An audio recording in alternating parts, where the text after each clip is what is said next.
Bismillahirrahmanirrahim. We are continuing our discussion about the black body radiation. We have discussed about uh, black body radiation in detail. We have discussed about its wind displacement law, etc. ठीक है, वो हमने पढ़ लिया था. ठीक है, Stefan Boltzmann law हमने पढ़ ली थी. Now we are continuing our discussion about Rayleigh-Jeans law.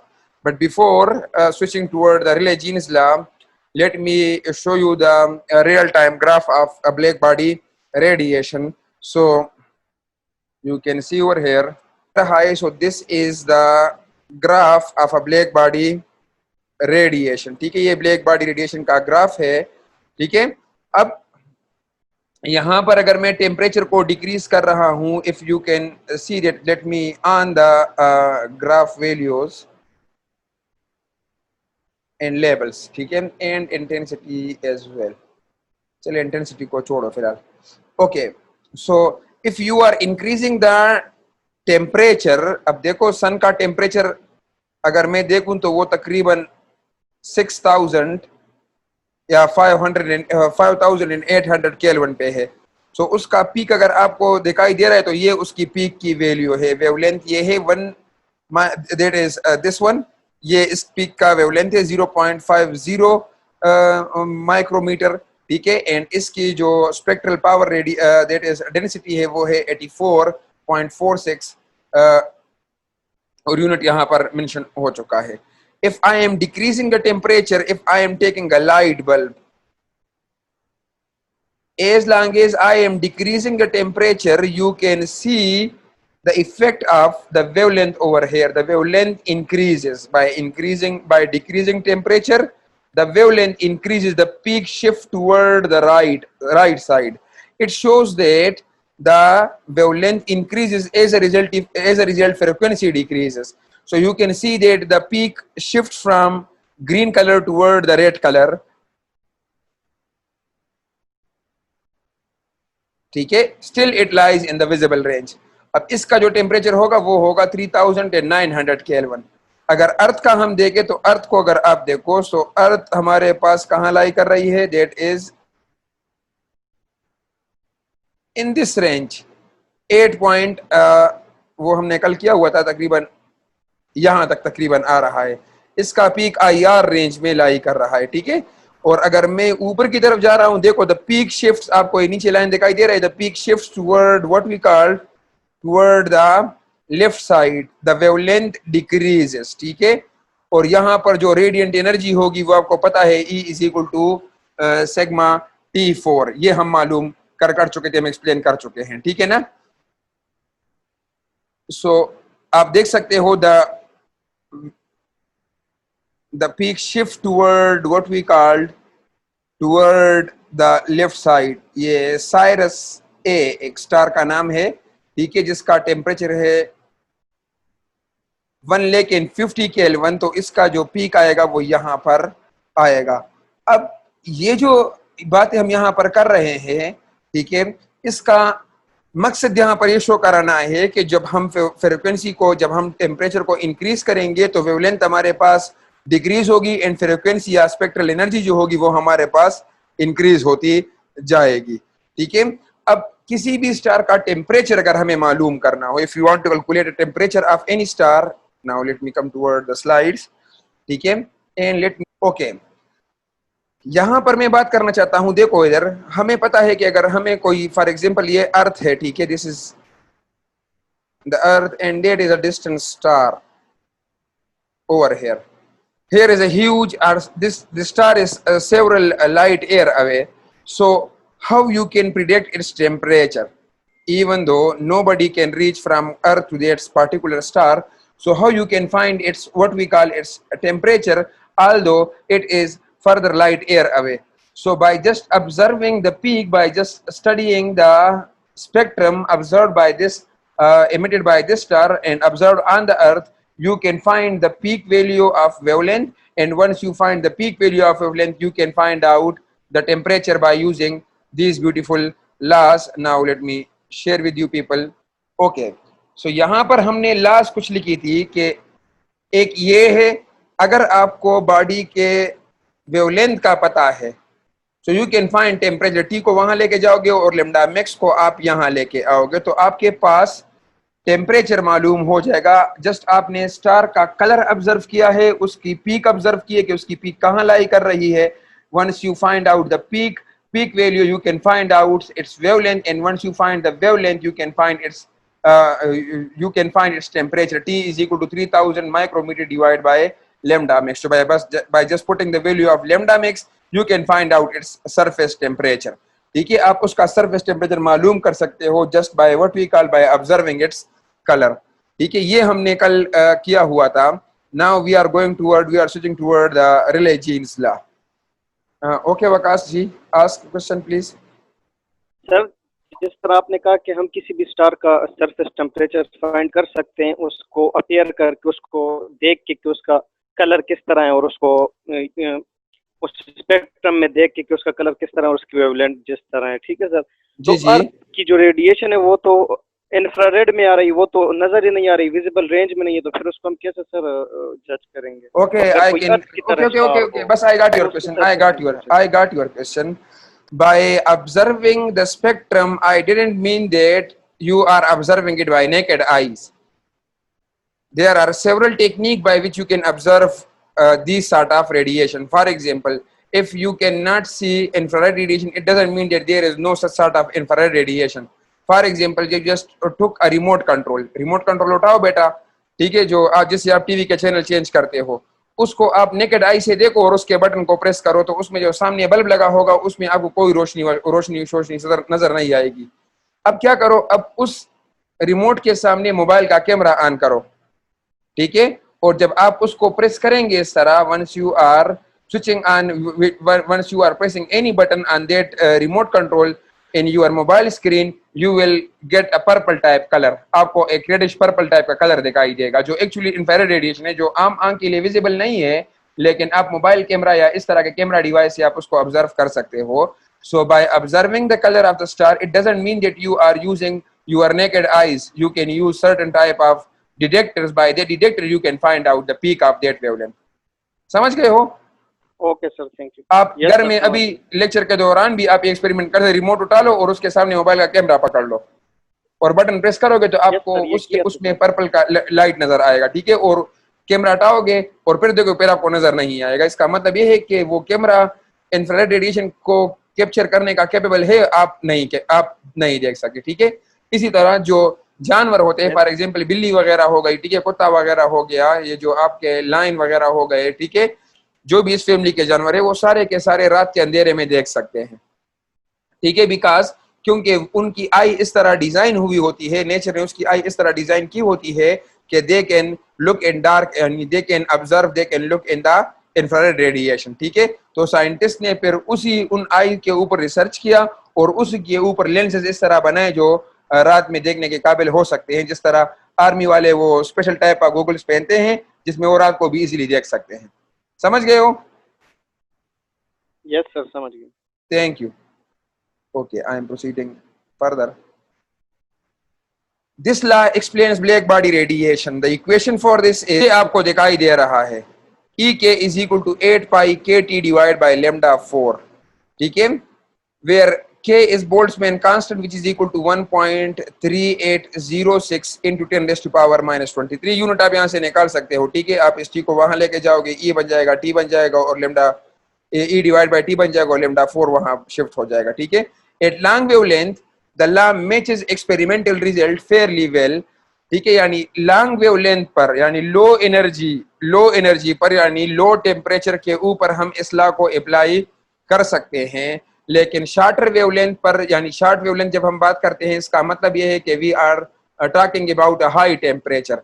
तो लो टेम्परेचर पर हम इस लॉ को जो है तो अप्लाई कर सकते हैं, ये एक्सपेरिमेंटल कर्व के साथ मैच करती है, लेकिन लो टेम्परेचर पर ये एक्सपेरिमेंटल कर्व के साथ मैच नहीं कर, sorry, low temperature at long wavelength the law matches experimental result fairly well. इसका मतलब ये है कि long wavelength mean low temperature, तो लो टेम्परेचर पर ये जो लॉ होगी ये मैच करेगी विद एक्सपेरिमेंटल कर्व, ठीक है। At short wavelength mean at high energy, at longer frequency, at high frequency this law fail to explain the experimental curve. तो हाई टेम्परेचर के लिए हम इस लॉ को एक्सप्लेन नहीं कर सकते, लो टेम्परेचर के लिए एक्सप्लेन कर सकते हैं। जो वीन्स लॉ है उसे हम हाई टेम्परेचर के लिए एक्सप्लेन कर सकते हैं, लो टेम्परेचर के लिए एक्सप्लेन नहीं कर सकते। ठीक है, ये आपको दिखाई देगा, ये हमारे पास डिफरेंट ब्लैक बॉडी रेडिएशन है ऑफ अ ब्लैक बॉडी जिसका टेम्परेचर 3000 केल्विन लिया है, 4000 एंड 5000 केल्विन।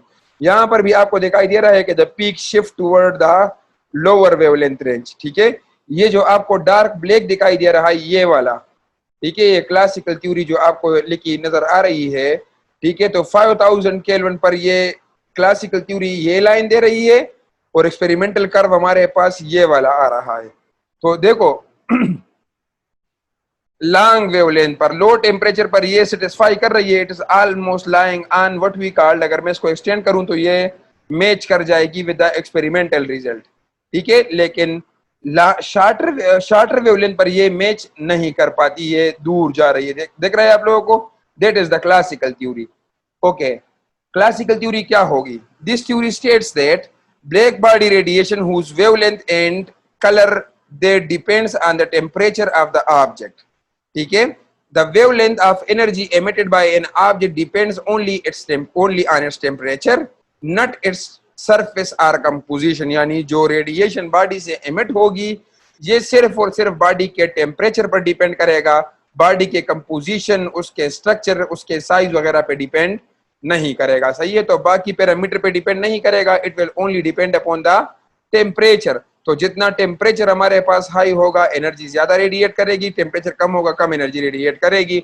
और हमने देखा था कि एनर्जी किस तरह E is equal to sigma T4, के हमारे पास E is proportional to fourth power of absolute temperature. वो हमने पढ़ा हुआ है कि टेम्परेचर अगर हम 2 टाइम इंक्रीज करेंगे तो एनर्जी हमारे पास 16 टाइम इंक्रीज हो जाएगी। ठीक है, और टेम्परेचर 2 टाइम रिड्यूस करेंगे तो एनर्जी हमारे पास 16 टाइम डिक्रीज हो जाएगी। ओके, अब क्लासिकल थ्योरी की लिमिटेशंस क्या है? The limitations of classical theory. Classical theory could not explain the sharp decrease in the intensity of radiation emitted at shorter wavelength। तो शॉर्टर वेवलेंथ के ऊपर जो हमारे पास शार्प डिक्रीज आता है intensity of radiation, late me show you, decrease इसमें आ रहा है, sudden decrease at shorter wavelength, ये क्लासिकल थ्योरी एक्सप्लेन नहीं कर पा रही थी। डायरेक्ट डिक्रीज आ रहा है ना, ये इसको एक्सप्लेन नहीं कर पा रही थी। ठीक है, क्यों एक्सप्लेन नहीं कर पा रही थी?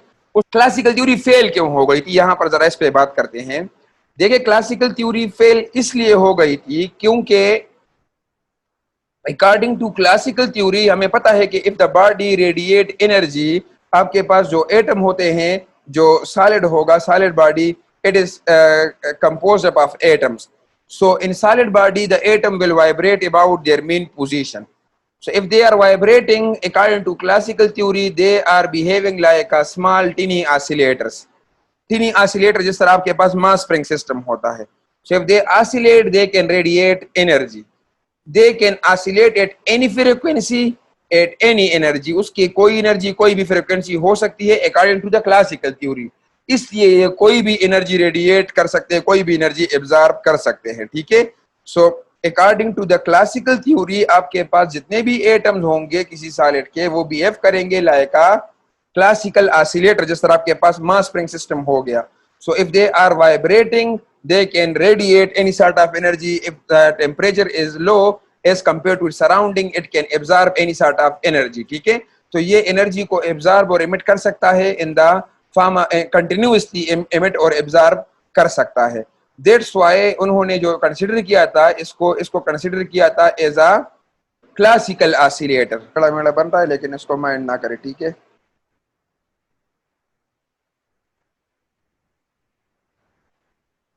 This is a mass spring system. ठीक है, this can vibrate about its mean position. This mass spring system can vibrate like this. If you are giving high energy, so the amplitude of this vibration increases. If you are increasing much more energy, again the amplitude of vibration increases. Okay? If it releases its energy, so the amplitude of vibration will first decrease. Decrease होना शुरू करेगी, मजीद decrease हो जाएगी, और finally it will become at rest, state of rest में आ जाएगा। ये सही है। कहने का मतलब ये है कि अगर हमारे पास ये ऑसिलेटर है, it is a classical oscillator, so it can absorb or radiate energy in the form of continuously, यानी इसके लिए कोई खास एनर्जी की जरूरत नहीं है कि ये एनर्जी दोगी तभी ये वाइब्रेट करेगा या ये एनर्जी ये रिलीज कर सकता है। इसको आप कम से कम और ज्यादा से ज्यादा कोई भी एनर्जी दे सकते हो, या कम से कम और ज्यादा से ज्यादा कोई भी एनर्जी ये रिलीज कर सकता है। जिस तरह एक पंखा अगर ऑफ हो रहा है तो उसकी स्पीड कंटिन्यूअसली डिक्रीज होती है और फाइनली इट बिकम्स जीरो। सो जो क्लासिकल थ्योरी थी उसके मुताबिक जो एटम होते हैं they are vibrating about their mean position, ठीक है। So if they are vibrating they can radiate energy, ठीक है। जब ये एनर्जी को रेडिएट करते हैं तो क्लासिकल थ्योरी के मुताबिक ये जो एनर्जी होती है, जो रेडिएंट एनर्जी होती है, that appears in the form of continuous, it appears in continuous form, यानी ये कोई भी एनर्जी रेडिएट और कोई भी एनर्जी एब्जॉर्ब कर सकता है। अब इनकी एक्सप्लेनेशन ये थी, क्यों ये थी, क्योंकि इन्होंने लाइट को कंसिडर किया था एज अ वेव। और वेव क्यों कंसिडर किया था, क्योंकि कल मैंने आपको दिखाया हुआ था कि जो लाइट है it has a wave nature. इसका हम डबल स्लिट एक्सपेरिमेंट इंटरफेरेंस देख सकते हैं और इसका हम डायफ्रैक्शन देख सकते हैं। तो अगर लाइट का हम इंटरफेरेंस डायफ्रैक्शन देख सकते हैं तो it is a practical confirmation that light is a wave, ठीक है। इसलिए इन्होंने वेव फिजिक्स इस पे अप्लाई किया हुआ था। तो ये इसमें मसला आ रहा था कि वो लाइट को कंसीडर कर रहे थे एज अ वेव, और जब वेव कंसीडर कर रहे थे तो उसके मुताबिक ये ग्राफ सही नहीं आ रहा था। अब मैक्स प्लांक ने क्या किया था, ये तो लिमिटेशन आ गई है, ठीक है। अब चेक करते हैं कि बाद में क्या हुआ था। मैक्स प्लांक, ठीक है, ये जो आपको अपने स्क्रीन पर बंदा नजर आ रहा है, ठीक है, दिस इज मैक्स प्लांक, ठीक है। Max Planck introduces the concept of quantum theory. उसने क्या किया, क्वांटम थ्योरी का कंसेप्ट जो है तो वो इंट्रोड्यूस किया।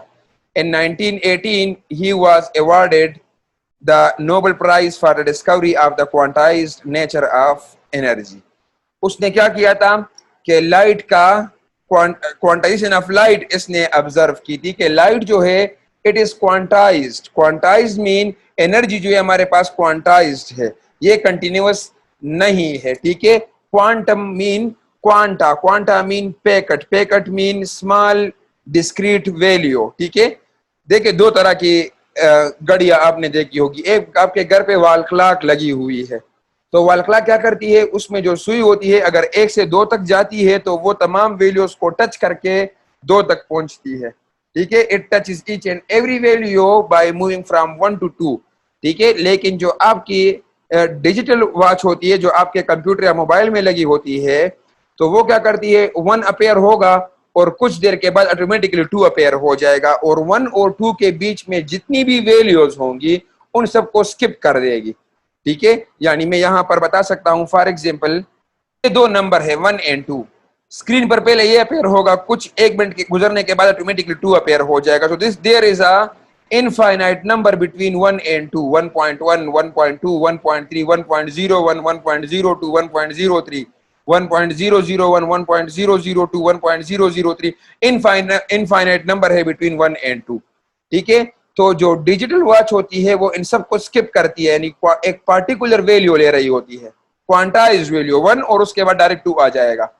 जो आपकी दूसरी घड़ी होती है, जो आपकी एनालॉग वॉच होती है, वो क्या करती है, वो 1 से जब 2 तक जाएगी तो वो सुई तमाम के तमाम नंबर को टच करते हुए जाएगी। इस तरह नहीं होती कि सुई 1 पर हो फिर गायब हो जाए, 2 पर अपेयर हो जाए, सही है ना। तो ये हमारे पास कंटिन्यूअस नेचर है जो आपकी एनालॉग वॉच है। जो आपकी डिजिटल वॉच है ये हमारे पास क्वांटाइज्ड नेचर है, ठीक है, that is called discrete nature. So in 1918 he was awarded the Nobel Prize for the discovery of the quantized nature of energy. Nobel Prize इसको क्यों दिया, यानी इनको किस तरह पता चल गया कि yes it is quantized, energy is quantized.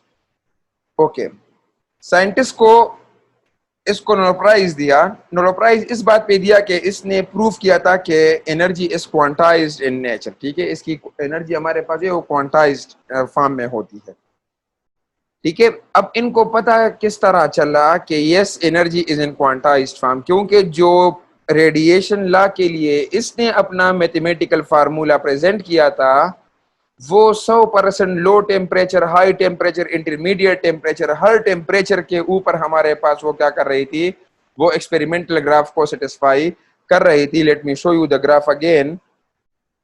यहां पर ये जो आपको दिखाई दे रहा है, it is that is Rayleigh Jeans curve, ठीक है,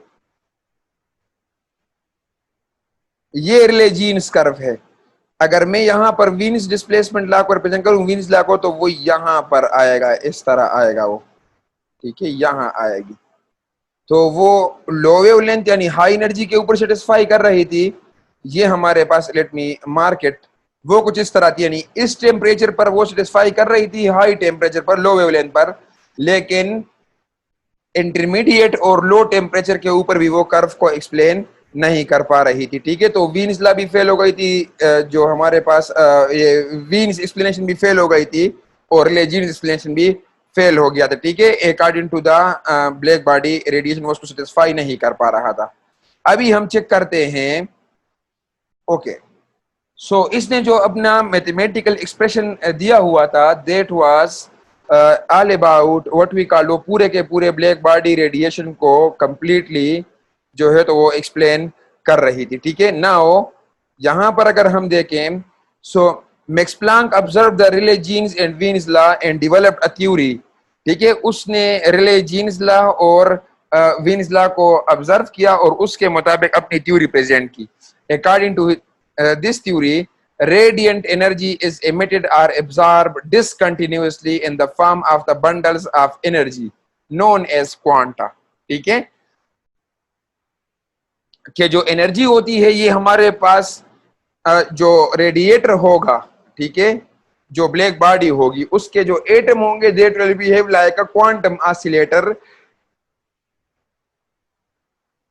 इंस्टेड ऑफ क्लासिकल ऑसिलेटर, ठीक है। ये क्लासिकल ऑसिलेटर नहीं होंगे बल्कि क्वांटम ऑसिलेटर होंगे, जो एनर्जी को एब्जॉर्ब और रेडिएट करेंगे इन द फॉर्म ऑफ बंडल्स, ठीक है। कंटिन्यूअसली ये एनर्जी को रेडिएट और एब्जॉर्ब नहीं कर सकते। This can be expressed as, okay, यहाँ पर मैं अगर एन को मेंशन कर लूं तब भी बुरा नहीं होगा, n h nu, where E is the radiant energy, ठीक है। Radiant energy of a unit यानी एक क्वांटा की एनर्जी होगी।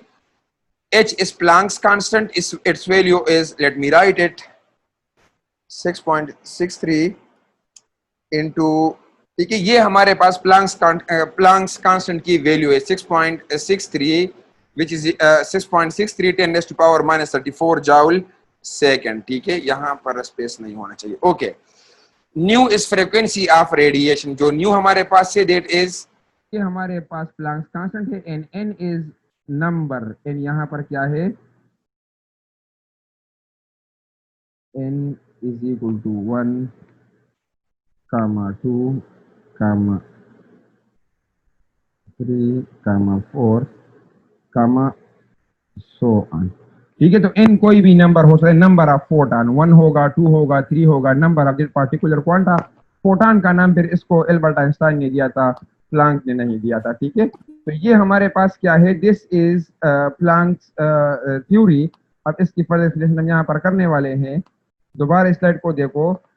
Radiant energy is emitted or absorbed discontinuously in the form of tiny bundles of energy known as quanta.